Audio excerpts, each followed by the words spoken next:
So Bobby and Zack, welcome to Frightfest. Your film has not so long ago finished playing. What was the reaction like in the screen?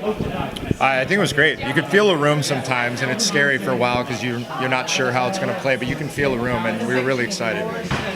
Yeah, it was nice to see an audience reaction for the first time. And I mean, the film is obviously it's a series of stories told all around the world. Can you tell us where in the world your story takes place and what's going on? Ours takes place in the Pacific Northwest, so the Seattle area, and so we kind of have. That's what's really cool about this movie is globally your environment is so different in each segment, and with the Seattle area you have just vast wilderness, and we tried to play off that whatever we could. And I think when you watch the movie, you'll see the settings of each of these cities are a character as well. Yeah. Same answer. And I mean, Bobby, is it right? You put your children into this. You put literally everything you had into this film. And they do a great job. How was it working with them?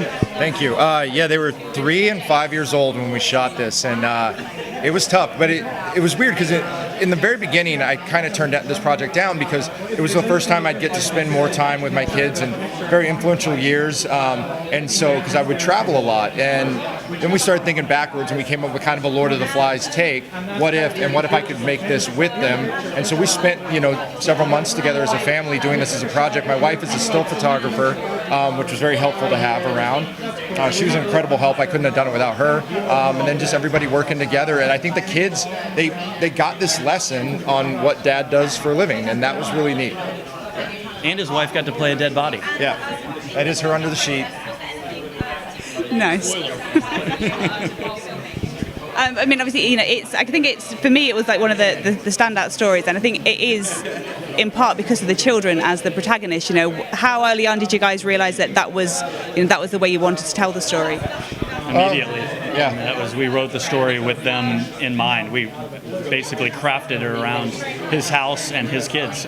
So we knew they were going to be the stars, and Sunny knows she's the star. She said, "This is my movie," so. Yeah, she's very upset that I get to go to the land of Harry Potter and didn't bring her with me. You have to go to the Harry Potter shop and buy her everything. I've just been taking pictures for her, so. But she was awesome, and continuity-wise, she learned that word. I don't even know how, but she would watch, and she knew about the dress she was wearing, mud on her shoes. That she did it. We shot out of sequence, so she lost her first tooth during it. Had a black eye from her brother.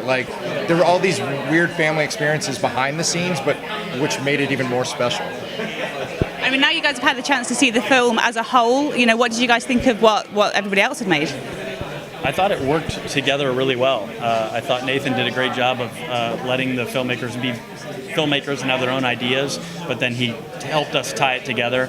Our movie might make an appearance at the very end, so I think that really united all the stories together and made it one. Even though it is, different films in different areas, it does work as a whole, I think. So it's a time capsule. I mean, it really is. If 10 years from now, we all have these different experiences put in lockdown. Everybody does. And this, for us, captured that experience. And it's almost like one day all around the world. And that's what I think will resonate with people and fans. And I think about it also the fact that it has almost like a prophetic quality to it. When you guys were filming this, the pandemic wasn't perhaps as advanced as it is now, but then as it's gone through, there's so much when you're watching it that's like it happened in some way. What is it like now watching it? Because to me it was really eerie. Yeah, a couple things stood out when we were screening it today because I hadn't seen it in a while. That was back in March of 2020, and several things came to fruition, which is a little spooky.